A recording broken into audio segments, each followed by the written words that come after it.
कि 6:30 बजे पिताजी को आतंकवादियों ने पीछे से गोली लगा दी थी। इसकी समाचार पंजाब के समाचार पत्रों में भी आया था। 2 दिन खोलो फिर कर्फ्यू लग गया। ऐसे परेशान हो गए लोग, आ रखे वहाँ पे। क्योंकि गांव में बहुत बुरे हालात थे, उग्रवादी आ जाते थे, गोली मार के चले जाते थे। कोई सुनवाई नहीं है, कोई है ही नहीं कुछ वहाँ पे।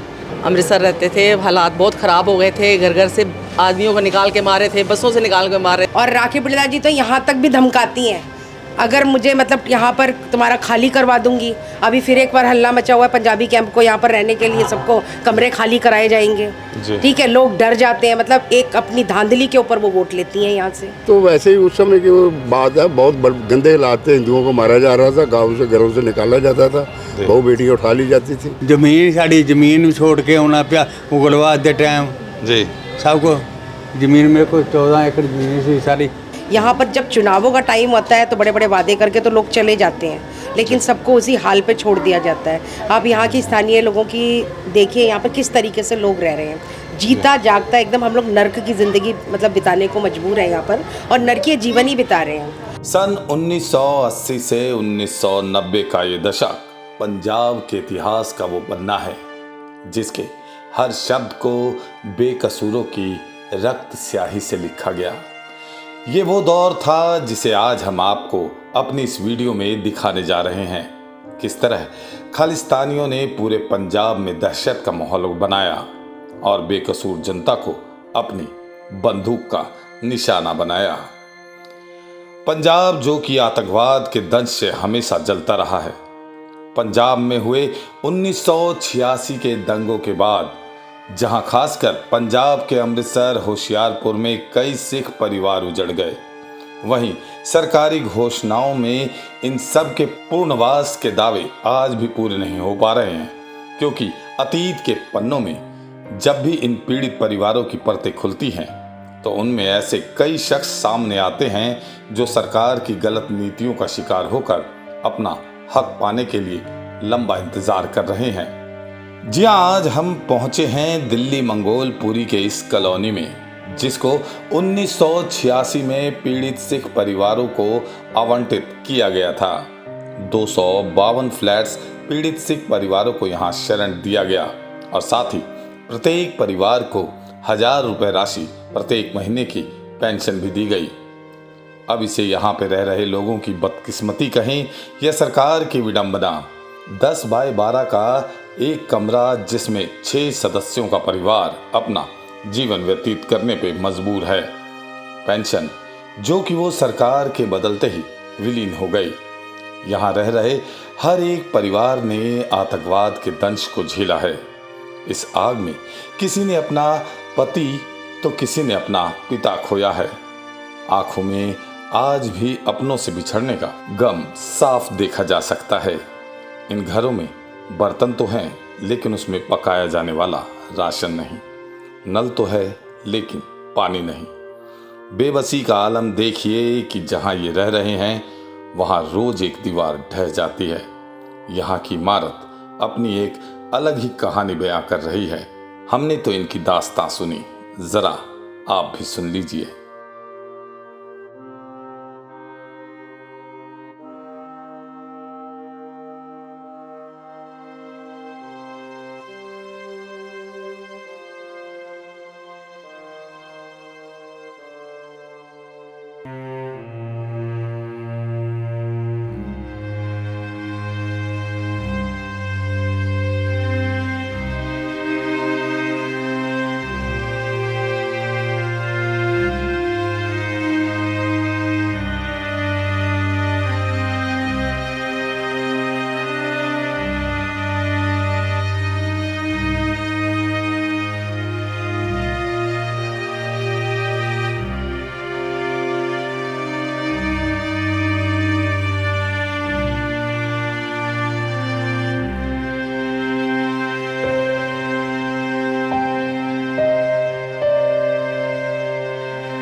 हाँ जी बाबूजी, बताएं। हाँ, ऊपर जो दीवार देखो पूरी टेढ़ी हो रखी है, वो जी। सारी दीवार नीचे गिरने का खतरा है। जी हाँ, पूरी दीवार गिर सकती है, देखो ऊपर सब टेढ़ी पड़ी हुई है। जी। अगर ऊपर जाके देखोगे, छत के ऊपर जाके जिन देखोगे, हालातों में आप लोग यहाँ पे रह रहे हैं, तो यहाँ तो कभी भी दुर्घटनाएं हो सकती हैं। कभी भी हो सकती है, रोज हो रही है, रोज हो रही है, रोज कभी दीवारें गिर रही है यहाँ पे। हाँ, रोज कभी कोई बरसातों में तो बहुत बुरा हाल है। जी। हाँ, तो इसके लिए आपने कभी शिकायत नहीं की स्थानीय? शिकायत करते ही कोई सुनवाई नहीं है। जी राखी बिरला के ऑफिस जाके एप्लीकेशन जी। दी है, लेकिन सुनवाई जी। आई नहीं है। राखी बिरला के ऑफिस कई बार जाके बोला, लेकिन सुनवाई नहीं है वहाँ पे। क्यों नहीं सुनवाई है इसके लिए? पता नहीं जी क्या कहते हैं वो लोग, सरकार सुनती नहीं है कोई भी हमारी। तो ऐसे में तो कभी भी कोई भी बड़ी दुर्घटना हो सकती है सर यहाँ पे। ये होगी तभी सरकार जागेगी, ऐसे तो जाग नहीं रही है सरकार तो। कहाँ, कितने साल से आप रह रहे हैं यहाँ पे? आपका काफ़ी परिवार? साल हो गए, बचपन बीत गया यहाँ तो। जी। 86 के दंगों के बाद आप लोग यहाँ पे आए थे, हैं? अब ऐसे क्या दंगों हालात के बारे थे में तो बाबूजी? बताएं सर, 86 में आए थे। क्या हालात थे सर जब आप मजबूर हुए यहाँ तक आने के लिए? वो ये पंजाब के हालात ख़राब थे उस टाइम कि एक दिन काम खोलो कर्फ्यू लग जाता था, एक दिन दुकान खोलो फिर कर्फ्यू लग गया, जी। फिर 2 दिन खोलो फिर कर्फ्यू लग गया। ऐसे परेशान हो गए लोग आ रखे वहाँ पे। क्योंकि गांव में बहुत बुरे हालात थे, उग्रवादी आ जाते थे, गोली मार के चले जाते थे, जी। कोई सुनवाई नहीं है, कोई है ही नहीं कुछ वहाँ पे। और वहाँ से पलायन होने के बाद यहाँ पे आने पे भी आपकी मुश्किलें कम नहीं हुई? यहाँ पे तो बहुत बुरा हाल देख ही रहे हो, क्या हाल हो रखा है। स्थानीय विधायक से क्या अपील करना चाहते हैं आप? क्या यही कि जो बिल्डिंग रिपेयर करा दें, बस यही है हमारे को रहने। ये बनी हुई थी, अब इसको ऐसे ही बनी खराब हो गई। जी। ये उस टाइम आए थे ना, उस टाइम ठीक थे। नहीं, यहाँ पे हम देख रहे हैं कि हर परिवार को 10 बाय 12 का एक कमरा दे रखा है। हाँ। कैसे गुजारा होता है इतने में? नहीं होता ही नहीं, जी। बच्चे सारे चले गए, जी। हम नहीं जा सकते, जी। हमारे पास पैसे पूसे नहीं है, जी। हमें यहाँ रहना, जी। हमने नहीं जा सकते। माता जी, 86 के दंगों में सबने अपने परिवार को किसी न किसी को खोया है, तो क्या आपके साथ भी कुछ उस समय ऐसा हुआ था जो मुश्किल में आप यहाँ पे वो आए? मुश्किल में इसीलिए आए, पंजाब में जो भगा रहे थे कि जी। निकल जाओ, दंगा फसाद हो रहा था ना, जी। दंगा फसाद हो रहा था, तो हम यहाँ आ गए।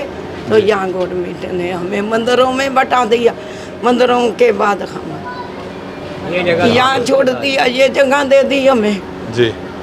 बच्चे चले गए, जी। होली होली निके निके बच्चे थे, छोटे छोटे बच्चे थे, जी। 5-5 4-4 साल के। जी। तो हमें पैसे नहीं, कुछ नहीं, कहाँ से लाए?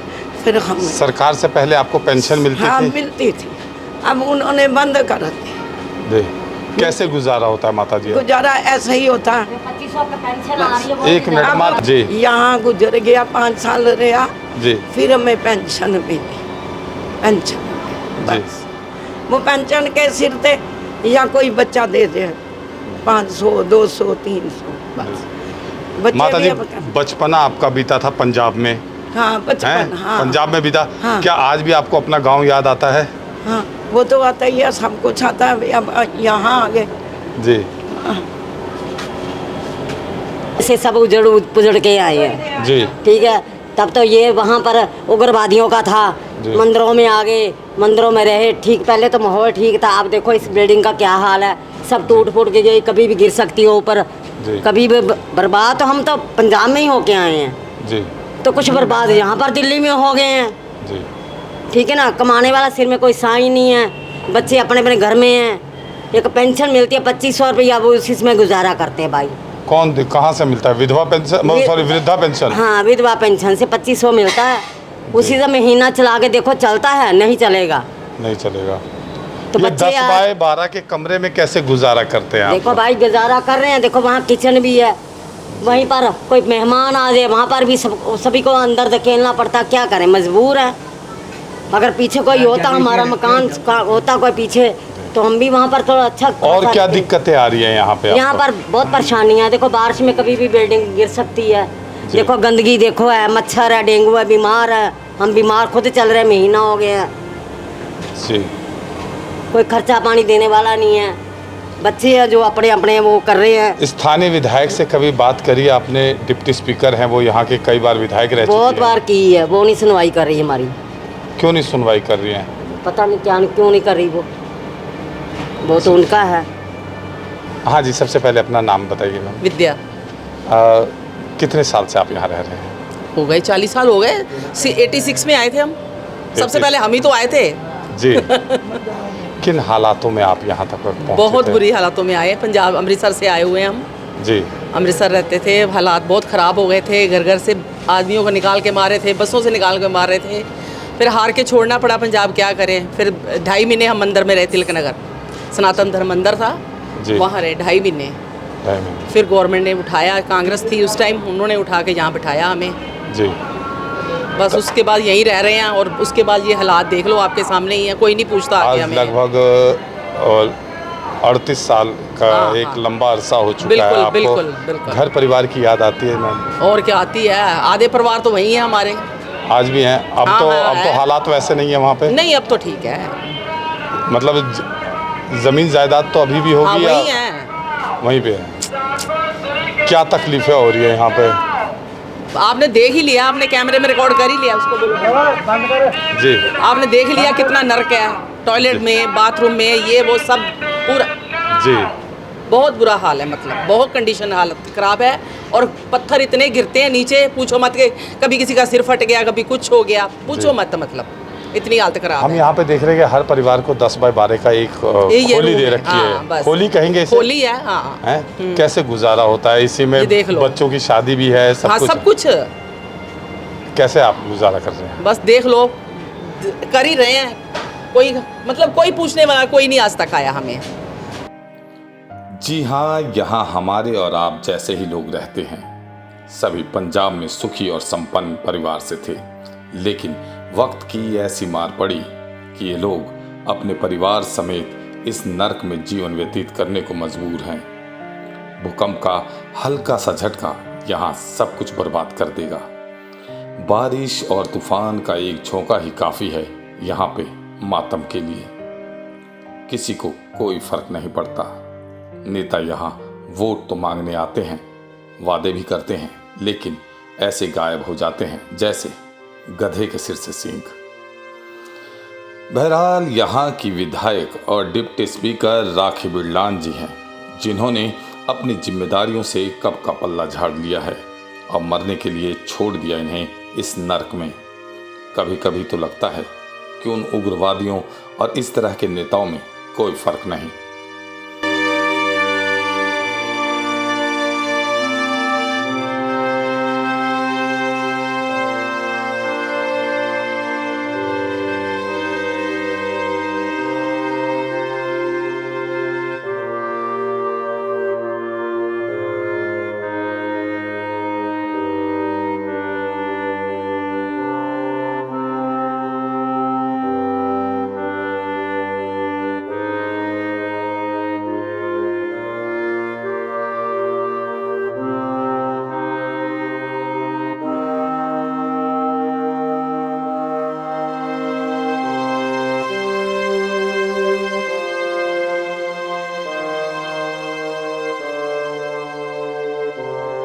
बाबूजी, सबसे पहले अपना परिचय दीजिए।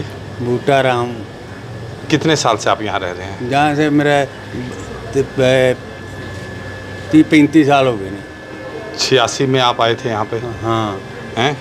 क्या हालात थे वहाँ पे? बहुत हालात है, पूछो ही ना जी। साढ़े जो हुए हालात हमने सबसे पूछा, लेकिन सबने यही टाला कि हालात ना पूछे, तो हालात पूछे किससे? पूछे क्या? जमीन साड़ी जमीन छोड़ के आना पिया उग्रवाद के टाइम जी। सबको जमीन मेरे को 14 एकड़ जमीन से सारी छोड़ के आना पिया। 14 एकड़ ज़मीन छोड़ करके यहाँ पे आप 10 बाय 10 की कमरे में रह रहे हैं यहाँ पे? कितने कमरे हैं यहाँ पे? कमरे तो जैसे 252 है। 252 फ्लैट्स में कितने लोगों की संख्या होगी यहाँ पे? कितने लोग रहते होंगे? जहाँ सारे रहते ही जी। एक फैमिली में कम से कम एक कमरे में 5 से 6 जी रहते हैं। रहते हैं। तो यानी मान के चले 1200-1300 लोग रहते होंगे। हाँ, बड़े आराम से। और क्या दिक्कतें आ रही हैं यहाँ पे? जिधर इधर सहूलत ही कोई नहीं मिल रही, क्या करेंगे? देख लो क्या क्या हालत है, देख लो। मैं आ रहा हूँ आपके पास भी। हाँ, ये देख करो बात, ये करेगा। सर नाम बताइए। नाम मेरा सुशील शर्मा सर है। 10 बाय 10 की खोली और लगभग 252 फ्लैट्स हैं यहाँ पे। हाँ जी। इन 252 फ्लैट्स में कितने जो है पंजाबी यहाँ पे रह रहे हैं? इसमें 450 फैमिलियाँ रहती हैं जी ठीक है जी, जिसमें 450 वोट हैं जी ठीक है जी, बाकी बच्चे भी हैं।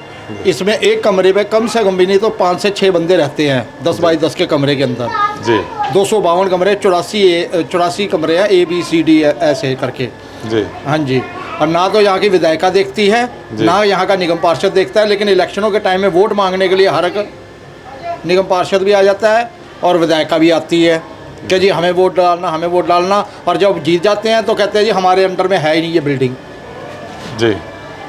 तो हमेशा शुरू से ही आपको ऐसे ही ठगा जा रहा है? ठगा तो ऐसा है कि देखो, जब थोड़ा सा कांग्रेस का टाइम था तो उस टाइम में तो थोड़ा बहुत देख भी लेते थे, लेकिन जब से ये आम आदमी पार्टी की आई है तब से तो उसने बिल्कुल ही इसका समझ लो कि भाई जैसे सुतेला व्यवहार कर दिया।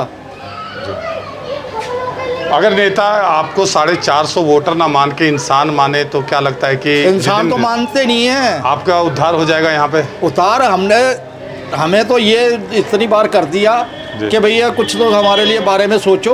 आप फ्लैश में नहीं जा सकते, आप अभी थोड़े दिन पहले आते तो वहाँ से गेट से यहाँ तक आने में तक आप नहीं निकल के आ सकते थे।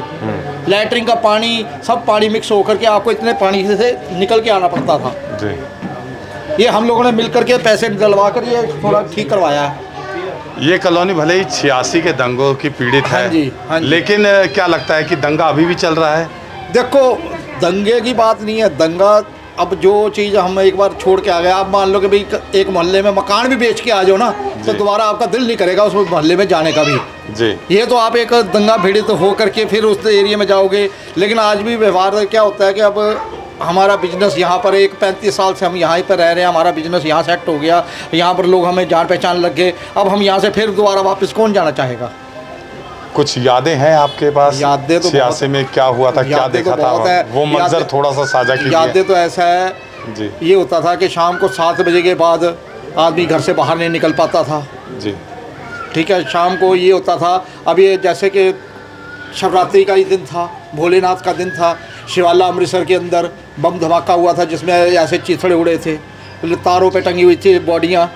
आपको 7 बजे के बाद ये नहीं पता होता था कि आप घर से निकले हो, वापस आओगे भी कि नहीं आओगे। अगर घर वापस आ गए तो बहुत बड़ी बात होती थी, ये नहीं पता था कि कब कहाँ से मोटरसाइकिल लेकर के वो करके निकल जाएंगे। निर्दोष लोगों पे वो कोई भी हो रोड पे XYZ, आप खड़े हो, आप मूंगफली खा रहे हो, आप चने ले रहे हो, आप बातचीत कर रहे हो, कुछ भी कर रहे हो, आपकी कोई दुश्मनी नहीं है। सिर्फ उन्होंने एक टारगेट करना, उनको आतंक मचाना था। हाँ, आतंक मचाना था। माहौल जैसे कि शाम के टाइम में आपको जलंधर से अमृतसर के लिए 6 बजे के बाद बस नहीं चलती थी जी। 6 बजे से पहले अगर आप वो बस निकल गई तो आप उसमें बैठ गए, वरना 6 बजे के बाद आपको जलंधर बस अड्डे पर ही रुकना पड़ता था अमृतसर के लिए जी। ये माहौल था, 6 बजे के बाद आप नहीं जा सकते थे अमृतसर के लिए जी। कितने साल से आप रह रहे हैं यहाँ पे? मेरे अकॉर्डिंग में यहाँ रहते यहाँ पर 37 ईयर। हाँ जी। देखिए, ये लोग सब कैंप के, सबसे पहले तो मैं आप सभी चैनल में आपका सबका धन्यवाद करना चाहूँगी। आपके चैनल के माध्यम से मुझे कहने का ये मौका मिला है। मैं किरण शर्मा हूँ, यहीं पर रहती हूँ, यहीं की स्थानीय निवासी हूँ। यहाँ पर 37 से सारे लोग रह रहे हैं। मैं आफ्टर मैरिड यहाँ पर आई थी, मुझको भी कम से कम भी नहीं, यहाँ 22 से 25 साल तो हो ही गए हैं। लेकिन यहाँ पर आए हुए कभी भी मैंने ये नहीं देखा कि यहाँ पर कोई भी नेता यहाँ कभी आया हो या कभी यहाँ पर लोगों के बारे में जानकारी ली हो। यहाँ पर जब चुनावों का टाइम होता है तो बड़े बड़े वादे करके तो लोग चले जाते हैं, लेकिन सबको उसी हाल पे छोड़ दिया जाता है। आप यहाँ की स्थानीय लोगों की देखिए, यहाँ पर किस तरीके से लोग रह रहे हैं, जीता जागता एकदम। हम लोग नर्क की ज़िंदगी मतलब बिताने को मजबूर हैं यहाँ पर, और नर्कीय जीवन ही बिता रहे हैं। जो यहाँ पर आप स्थिति बाहर देख रहे हैं, same as it is condition यहाँ भी थी। जैसे तैसे करके यहाँ पर लोग मतलब अपना गुजारा करते हैं। लैटरिंगों की सुविधाएं नहीं है, सरकारी कहने को आवाज़ हम देख रहे हैं बिल्डिंगें काफ़ी जर्जर हालत में है, ये कभी भी मतलब ज़मींदोज़ हो सकती है। तो क्या कहना चाहते हैं इसमें? बिल्कुल ज़मींदोज़ इसमें कभी भी हो सकती है, कोई भी हादसा हो सकता है। जी। ठीक है, जितनी भी बिल्डिंग है आप देख रहे हो, मतलब डैमेज ही नहीं, पूरी तरीके से प्रॉपर डैमेज हो रही है ये। पर कोई भी सरकारी आदमी, कोई भी कर्मचारी यहाँ कभी आकर के देखता नहीं। बिल्डिंग बनाने की तो बात छोड़िए, इतनी गंदगी यहाँ पर रहती है। सरकारी कर्मचारी, राखी बिरला जी यहाँ की विधायक हैं, कभी यहाँ का दौरा लिया, चुनावों के समय आई और बस अपने यहाँ पर झूठे वादे करके चली जाती हैं। कभी भी राखी बिरला जी ने ये कहा कि हाँ भाई हम आपके यहाँ पर कुछ करेंगे। यहाँ पर निगम पार्षद वगैरह जो भी हैं यहाँ पर, यहाँ के आम आदमी पार्टी के हैं, राखी बिरला जी टिकट जब लेने आती हैं तब तो लोगों से बहुत बड़े बड़े वादे करती हैं कि हम आपके लिए ये करेंगे, हम आपके लिए लेटरिंग बनवा देंगे। पिछले बार भी आई तो बोली लेटरिंगों की सुविधाएं कर देंगी। आप जाकर के देखिए क्या इस स्थिति में कोई लेटरिंग कर सकता है? नेता जो है वो वादे करके चले जाते हैं, बड़े बड़े वादे और झूठे चुनाव जीतने के बाद आपको ठग लिया। जैसे बिल्कुल ठगी लिया। जनवरी में फिर से इलेक्शन आने वाला है, तो इस बार क्या रुझान रहने वाला है यहाँ पे? देखिए, जनवरी में रुझान आने वाला है। अभी भी मतलब बात यही फैली है, हम ये कर देंगे, वो कर देंगे, ठीक है। और राखी बिरला जी तो यहाँ तक भी धमकाती हैं, अगर मुझे मतलब यहाँ पर तुम्हारा खाली करवा दूंगी। अभी फिर एक बार हल्ला मचा हुआ है पंजाबी कैंप को, यहाँ पर रहने के लिए सबको कमरे खाली कराए जाएंगे, ठीक है। लोग डर जाते हैं, मतलब एक अपनी धांधली के ऊपर वो वोट लेती हैं यहाँ से। सर, यहाँ पे आप कितने साल से रह रहे हैं? मैं यहाँ 38 साल से रह रहा हूँ। 38 साल से। ये 15 अगस्त 1986 को हम यहाँ आए थे। किन हालातों में आप यहाँ? हालात पंजाब में हालात बहुत ख़राब थे उन दिनों में। फिर मदन लाल जी खुराना जी ने हमें ये जगह, राजीव गांधी का राज था, मदन लाल जी खुराना जी थे, तो उन्होंने हमें ये जगह अलाट करवा कर राजीव गांधी से हमें यहाँ भेजा। किस तरह के हालात थे, थोड़ा सा उस पर रोशनी डालिए ताकि लोगों को पता चल सके कि हाँ पंजाब में ये हालात तो वैसे ही उस समय की बात है, बहुत गंदे हालात थे। हिंदुओं को मारा जा रहा था, गाँव से घरों से निकाला जाता था, बहू बेटियाँ उठा ली जाती थी जी। तो सरकार का ऐसा ही हाल था, रवैया बहुत नामराद था। फिर यहाँ मंदिरों में रहे, मदन लाल खुराना जी ने हमें मंदिरों में रखा, मंदिरों में रहे, मंदिरों में फिर हमें अलाटमेंट दी।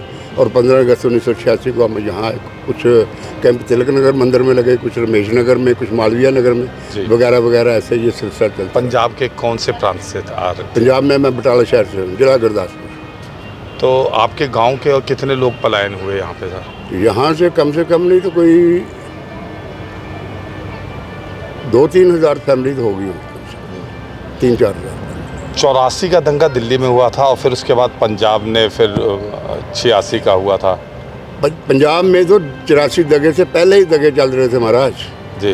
पंजाब में तो 1979 में ही प्रोग्राम चालू हो गया था। निरंकारी को एक कांड हुआ था वहाँ बी ब्लॉक अमृतसर में, तो उसके बाद ये उग्रवाद चलना पड़ा। फिर लाला जगत राय जी की पंजाब केसरी के जो मालिक थे उनकी डेथ हुई, उनको फ्लोर के पास गोली मारी गई बेचारों को जी, उनको भी मारा गया।